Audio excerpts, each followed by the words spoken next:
COVID, a tough time for all of us. Whether you believe the media, question the media, or have a personal story of your own, this has affected us all. Welcome to the COVID in the Community podcast, brought to you by the Greater Washington Urban League. I'm your host, Xavier Snow.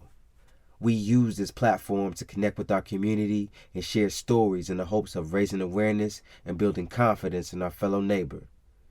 It has been said that we are all in this together. However, there are those talking and those listening. My aim here is to make sure all who listen use their best judgment moving forward on this trajectory. It's hard to add flair to such a dire topic, but I assure you, passion and purpose are my main driving forces. Let's get informed in a comfortable way. Today, I am joined by a magnificent and marvelous young woman by the name of Flo Essence. This young lady has done some amazing things in the mental health field as well as in media and entrepreneurship. Her passion for helping the community continues to inspire and uplift many of us. It is with the utmost respect and honor that I welcome our next guest, Miss Flo Essence. Now, Flo, if you don't mind, please tell the audience a little bit about yourself. Absolutely, Xavier. Thank you so much for that edification. You made me sound amazing. I really appreciate it. And thank you so much for having me on this incredible podcast. My name is Flo, and I am a certified mental health first aider. I'm a property manager. I'm the CEO of Go With The Flow Entertainment, which is a media and production company that's geared around uncovering the hidden truth behind one's success. With that, I do a lot of work in the community, whether it's on like the property management side or in the media realm, where I am providing a voice and a place for people to speak who pretty much are the voiceless or who are too afraid to speak up for themselves. And I love it. So that's what I do. Wow, wow, I love that. That's very inspirational. So if I'm not mistaken, you recently got married at age 29. Um, talk, talk, Yeah. talk to us about that. What is it like getting married at 29, especially during the pandemic? I'm sure it was quite an experience to say the least. Yes, you took the words right out of my mouth. Yes, an experience to say the least. I will say, um, I was engaged for about 15 months, and the way the engagement started is not how I saw it ending. And so when it started, we weren't in a pandemic, and when it ended, we were in a pandemic. And I will say that there is a blessing that I do know exists that, God allowed us to have not one but two weddings, and through a pandemic, and still be able to glorify God in this experience and have our friends and family and loved ones see it. It was truly an experience that I can't even fathom into words. But just the whole planning process, having to change things due to COVID, uh, losing my father during this time, and that's all I wanted him to be at my wedding. That was very tough. Just going through loss during a pandemic is a whole subject within itself. And so, seeing that, and just there were just so many different changes that were going on. My job was changing. I went from working in Columbia to going to Gaithersburg, and at one point I was overseeing two properties at the same time. And so there were just so many changes that I was experiencing during the pandemic while getting married. And like you said, at the age of 29, it was definitely a lot to deal with. So we made it through, which when I look back at the edit, I'm just like, well, in hindsight, it wasn't that bad. But going through it, it was definitely an experience. Wow, wow, that sounds like an experience. I mean, the fact that you were already juggling so many things. I would love to hear how you've been able to successfully balance your already busy life during the pandemic. Like, what are some of the keys that really helped you navigate the season of life? It's interesting. I appreciated the pandemic for a few reasons. I appreciated the stillness that it provided. So I think that even though the pandemic was going on, it truly did not affect my life. I was still working. I was still going into the office. I was still physically getting up every single day going to work. And so, for example, being a property manager, I have residents, right? I have 304 residents that still need services. They still need lights on. They still need running water in their apartment. Things are still breaking. And so that requires me to still actively manage that process. I was at my property also is doing a lot of renovations and construction. We're paving, we're doing trimming, we're replacing roofs, we're doing balconies, we're doing siding, we're doing um, gutters. So many different projects that a pandemic couldn't stop. And so I was still overseeing all these projects while I was doing it. I mean, while during the pandemic. And I think that the way that I really obtain balance and I don't even know if I really had any balance, but I had a schedule in my mind. And that was the one time I really had to balance work life balance, or I was literally going to drive myself insane. And so my Monday through Friday didn't change. Media changed. And so because media changed and we weren't able to go out and do events like we normally would, that actually allowed me a second to breathe. And so I was able to use that time and use that and put my effort towards the wedding. Now, the crazy part about it is I still added more onto myself. So it wasn't that we were just having a wedding and I was planning a wedding, but we were also documenting a wedding. So for the past 15 months, we've also been documenting this wedding with my company Wow. in the pandemic.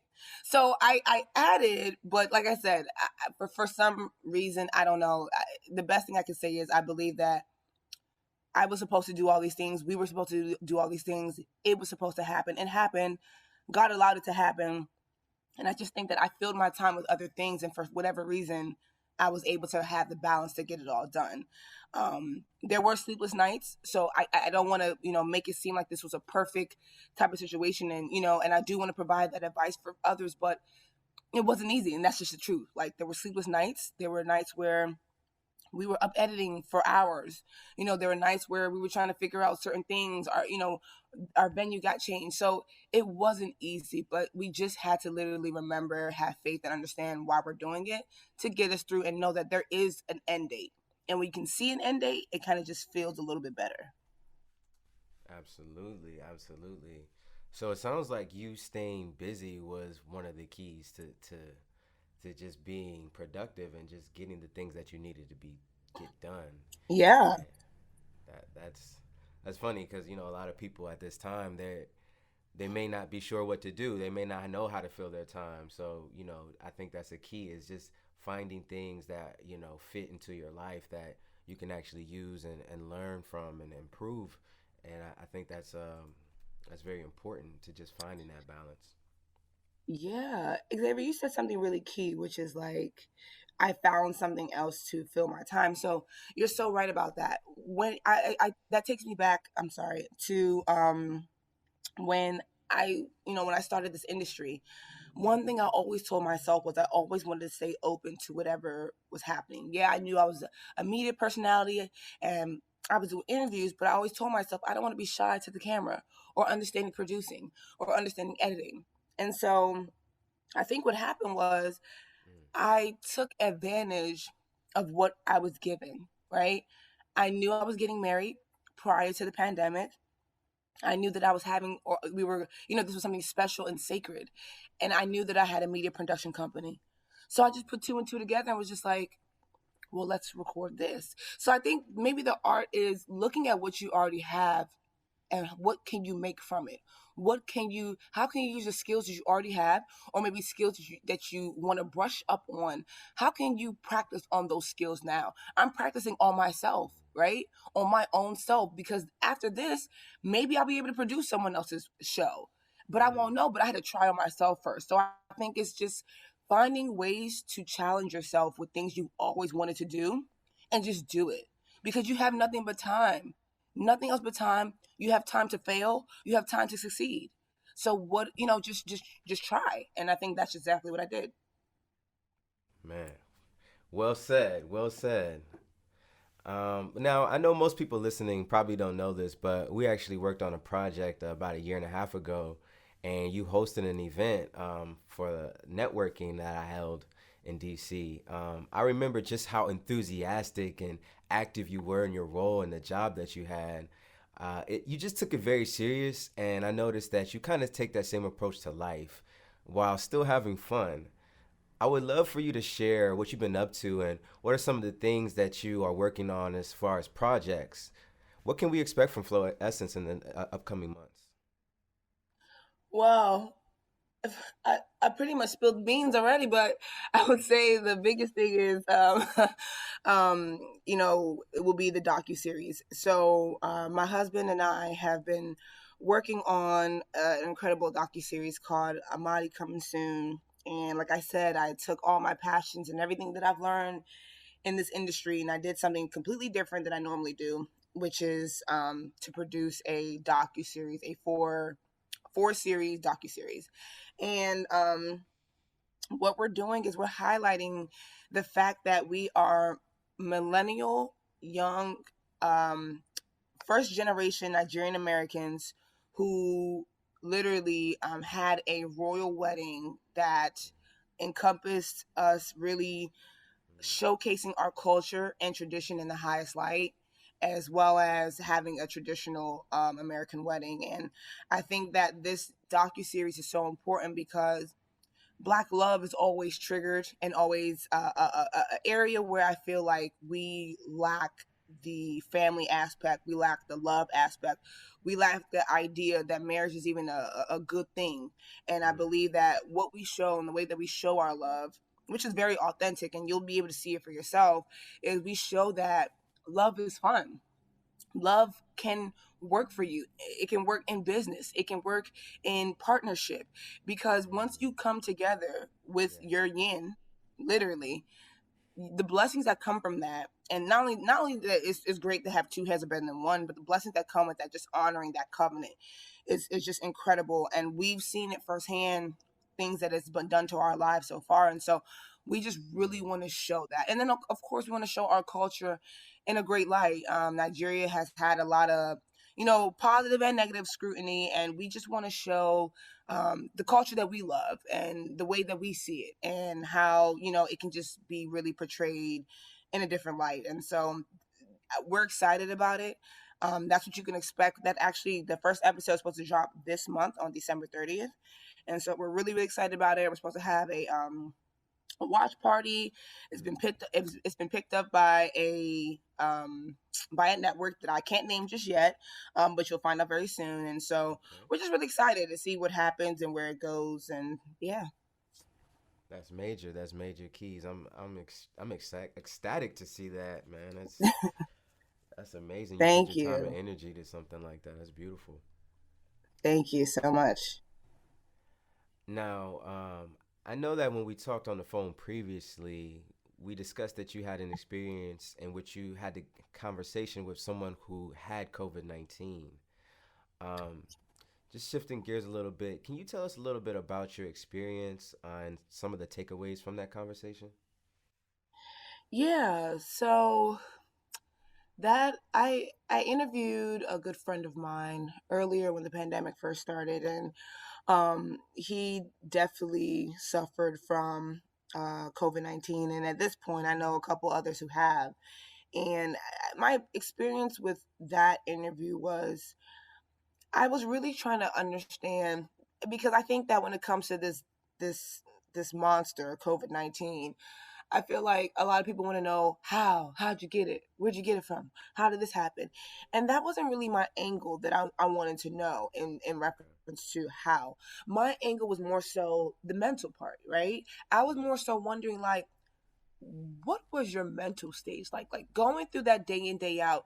You've heard on the news for months that this is a deadly disease, that people are dying left and right. How does it even feel knowing that what you have right now you might literally die from?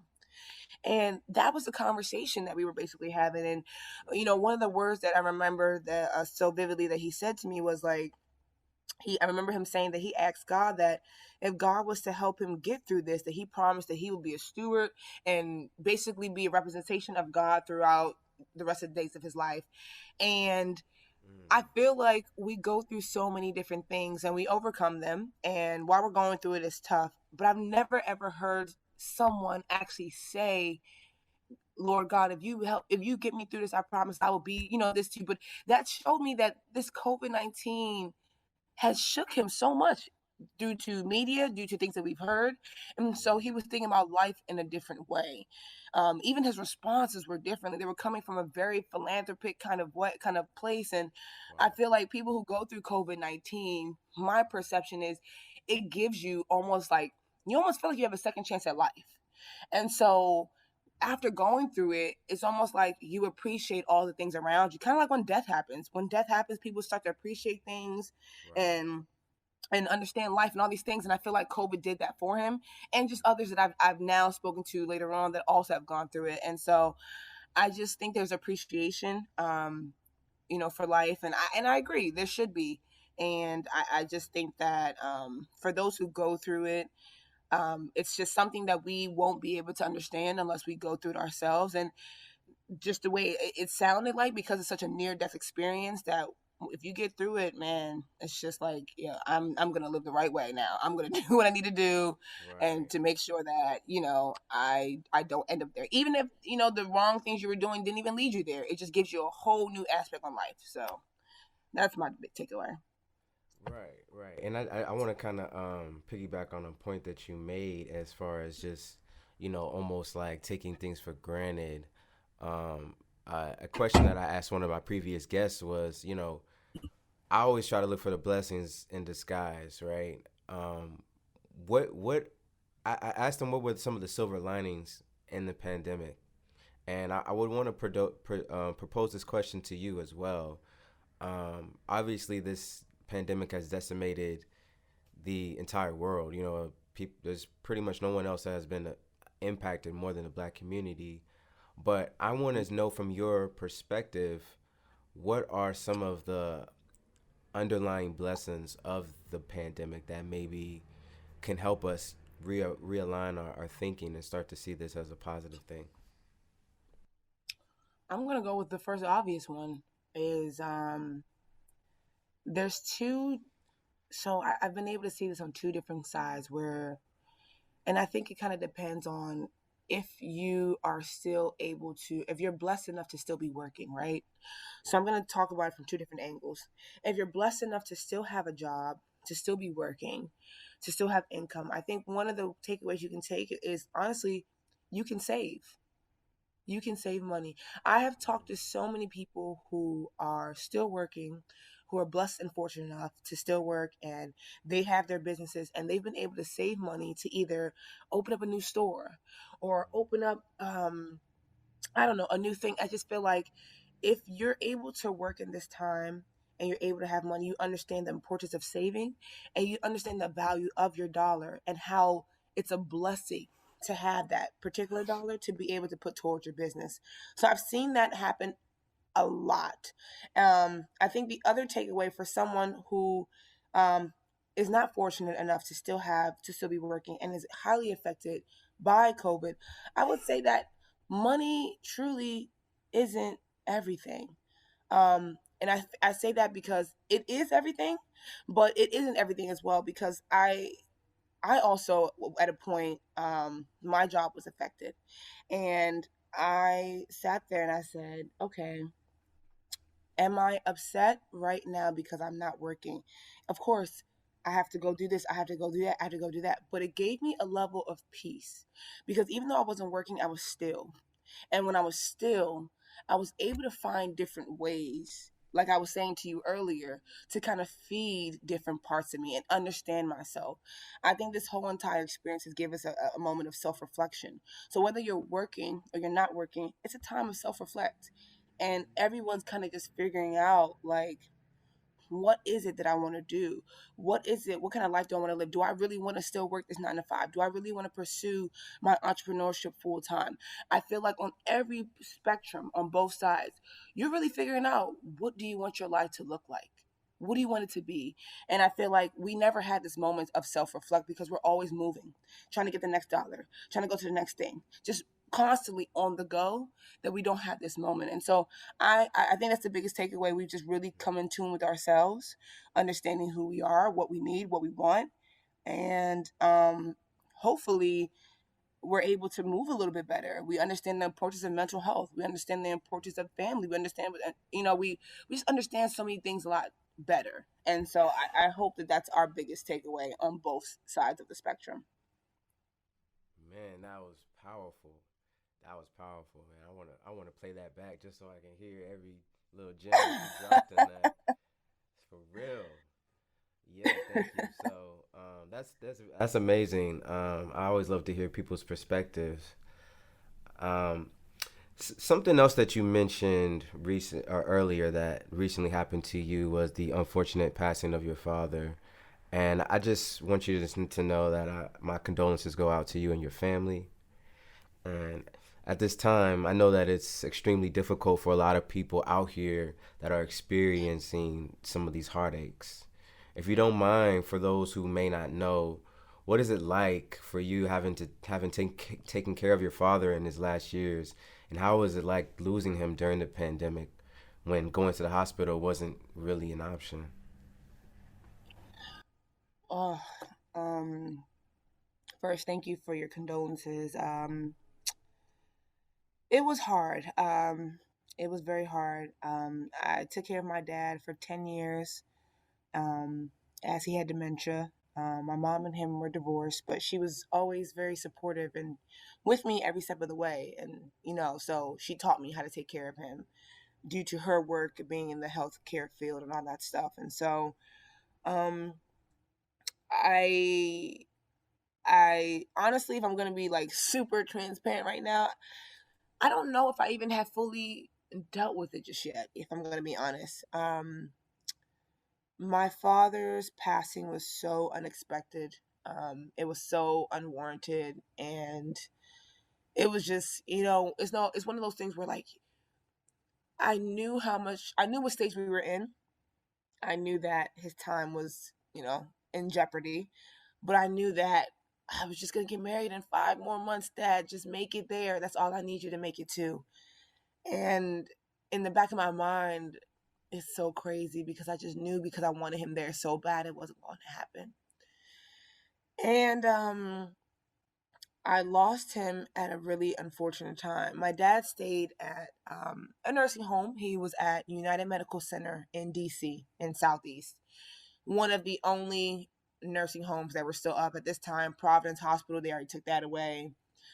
There wasn't much there. My dad had been at that hospital for about hospital and nursing home, so it has a division where the seventh and eighth floors are the nursing homes, and all the other floors, I think like the sixth floor is like the ICU, the fifth floor is this and that, all that stuff. So I liked that nursing home for him because there's a hospital there. He had some underlying health concerns, and so I always knew like if anything happened, they can just take him downstairs, no problem.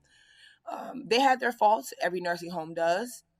But I allowed him to stay there because they knew him so much, and it was more so of a comfortability thing. Anyone who knows people who have dementia, if you move them outside of their norm, they become very confused.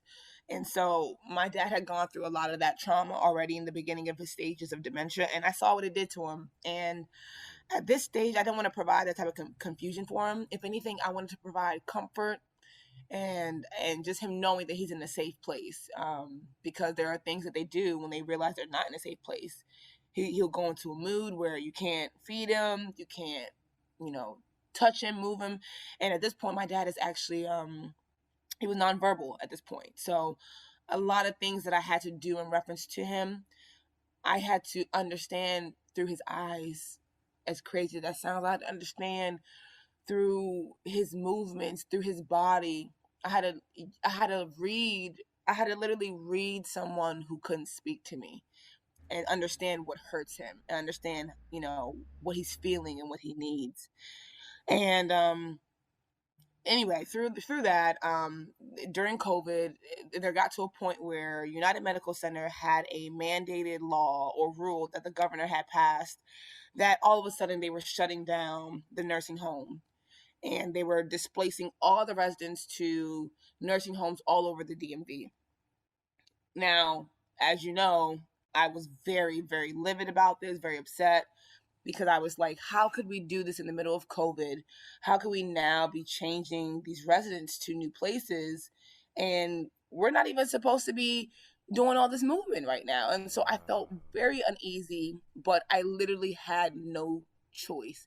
And I have all the letters to still show, just because I sometimes wonder, like, do we have to do this? So they told me he had to go, he had to get moved somewhere else. And so they gave me a list of options. I started to research these options to see, I mean, the reviews were horrible. The only one that I thought was the best one, I said, okay, let's go to this one. Um, because of COVID, I could not visit the nursing home. I hadn't seen my dad at this point in 2 months. And Mm. that was unusual for us. I would see him at least weekly, at least, maybe multiple times a week, depending on, just things. I don't know. It just depending on whatever. And so at this point, I hadn't seen him for 2 months. And I was worrisome because just in all fairness, if you're not on top of your loved ones that are in nursing homes, these nursing homes will do whatever they want with your loved ones. It's a sad reality. I can't make it up. I've seen it with my eyes firsthand. And it's just what they do. One thing that used to make me so happy and comforting is my dad was so strong. My dad, he would punch people in there. And so not that I was happy to get the calls. I was just more so happy that he could take care of himself, Right. and kind of defend himself when I wasn't there. And Right. so Right. they tell me he has to go, and like I said, I'm very upset. And I tell them, well, if I can't see him and I can't come to him, if he has to go, can I at least go and see him as he's being transported? Can I at least go see him when you guys take him out the hospital for that 5 seconds for him to get into his transportation to go? And that's how much of a daddy's girl I was. It didn't matter if it was 5 minutes or 2 minutes. I was driving 45 minutes an hour just for that 5 minutes. And I thank God that I Wow. did. So I got to the hospital. I saw my dad. They actually had him sedated, and I don't know why they had him sedated. Um, and it was odd because when I saw him, I was so happy. It was like a joy that was like, I can't even describe it. It was a joy that it was just came over me. I was so happy to see him, even though he couldn't see me. I was so happy. I was just like, oh, Dad, you know, oh my gosh, I'm so happy to see you. And I probably stayed there with him for 20 minutes. The transportation didn't rush me. They didn't want me to hurry up. After a while, I was like, oh, guys, I don't want to hold you up. I know you have to go. And they're like, no, we want you to be able to spend time with him. I'm just like, oh, wow. Like, I thought this was such a blessing. One of the people, they took a picture of me and him. I posted Mm. that picture on my Instagram. There was a joy that I posted about that everyone saw. I had no idea that was going to be our last picture like that. No clue. After that moment happened, they had his folder. I told them to make sure they call me once he gets there because I know how these people are. I wrote my name big and bold on the front of that manila folder with my number and asked him to call me. When he got there, they never called me. For the first 3 days, I never heard from him. I started to panic and worry because I knew something wasn't right. Mm. Finally, I got to hold of someone the fourth day. When I got a hold of someone on the fourth day, on the fifth day, we had a Zoom call scheduled. I would finally be able to see him because I still couldn't go there because of COVID. By the time the fifth day came, I got a call that night that he was rushed to the hospital. And when he was rushed to the hospital, I couldn't go there and see him. I couldn't go there and be with him. I couldn't do anything. And in less than 24 hours, he was gone. And I would say that was probably, it was just such an untimely experience for me. But as crazy as it sounds, I feel like the way it happened was probably the way it was supposed to happen. Because if you would have passed at any other time outside of COVID, and I was actually gonna be there with him, watching him take these last breaths and these last moments, I can't tell you what that would have did to my mental. To be honest, I can't tell you that that's what we should be seeing of our loved ones. As much as we want to be there, I can't tell you that that's what I don't know. I can't say that I would have preferred that. So I sit back and I say, okay, God, you had the final say on how this happened, and maybe you protected me. You protected me from seeing something that I would have never been able to erase out of my brain.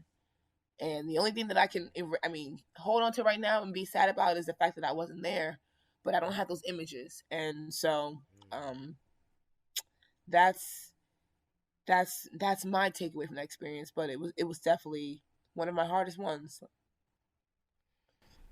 Absolutely, absolutely. Um, wow, that's powerful, and I appreciate your being vulnerable and expressing this in a time like this. And I just want to say, thank you for your courage, thank you for your strength and your honesty and transparency in your life. I'm sure you're inspiring people you don't even realize are they're touched by your story, they're touched by your message. And I just want to just extend my hand out. If anything I can do to help, just let me know. And Thank you so much. absolutely, absolutely.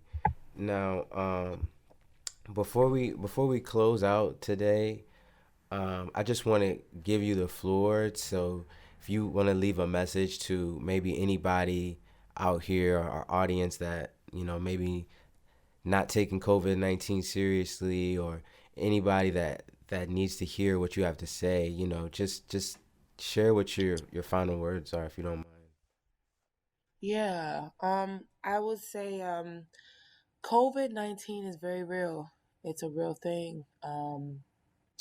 It has affected our community in so many different ways, and I have seen what it's done to our families, to our loved ones, and everything that encompasses this crazy beast of a pandemic.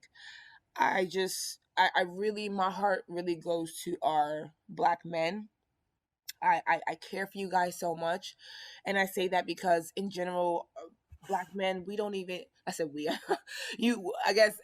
Look, as a We culture, we all don't one. even exactly. We all one, right? We don't even take our health serious, right?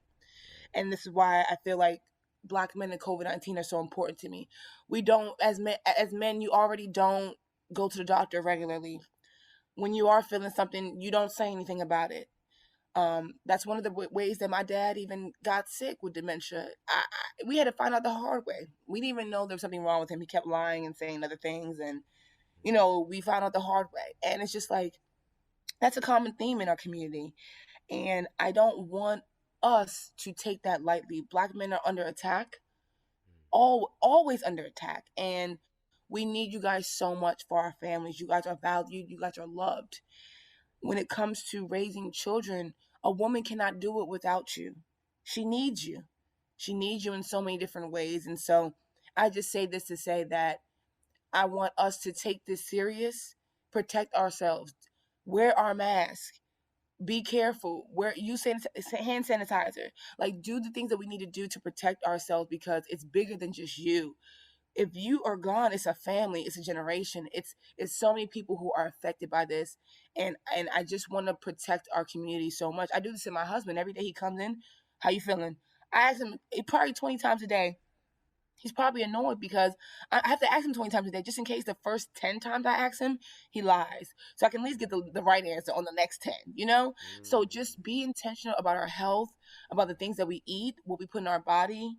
And I would say don't let the news scare you, but just be aware. And just outside of COVID-19 as a whole, we got to take care of ourselves. And that's why I said COVID is related to this, but it's so much bigger than COVID for us. And so COVID is where we can start, and it's our wake up call. But we need to keep this going for years and years to come, so we can just be better people, and be more present in our families. So that's my biggest takeaway.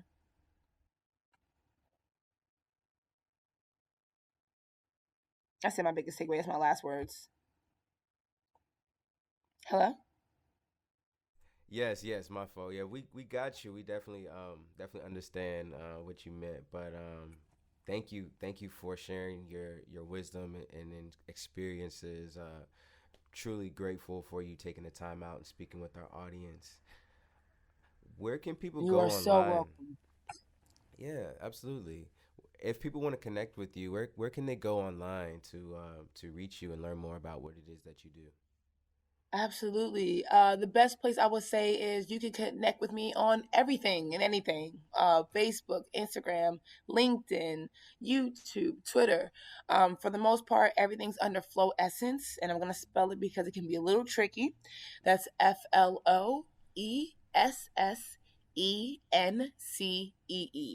So if you want to email me, it's literally floessence@gmail.com. If you go on any of those social media networks that I mentioned, it's just Flow Essence.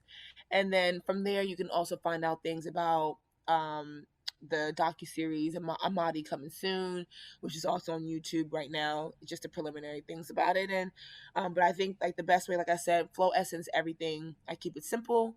I keep it short and sweet. But email me, DM me. I'm not opposed to any type of way that you reach out to me. It doesn't have to be a professional email. I don't care. Help comes in all different forms, and so I'm open to any way that you feel the need to reach out to me.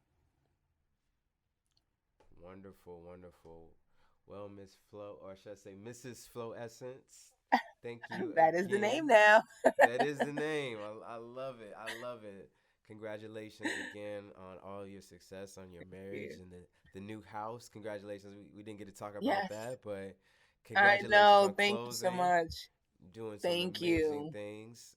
Continue to Thank inspire you. our community. We need more role models like yourself, just out here, so we can inspire and have some young people imitate you. So one day they can grow up and inspire Absolutely. some more people. So thank you again for taking your Absolutely. time out.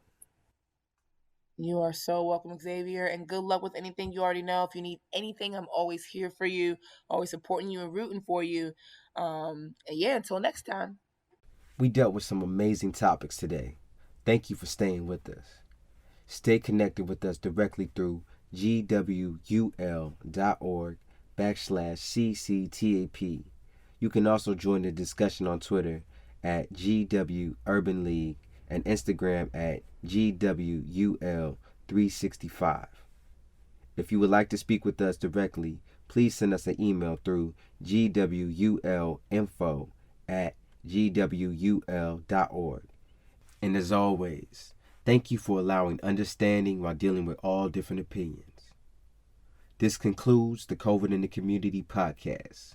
Don't forget to like, subscribe, and visit coronavirus.dc.gov for all the up to date statistics on COVID-19 in DC. Until next time, remember to wear a mask, social distance, and always wash your hands.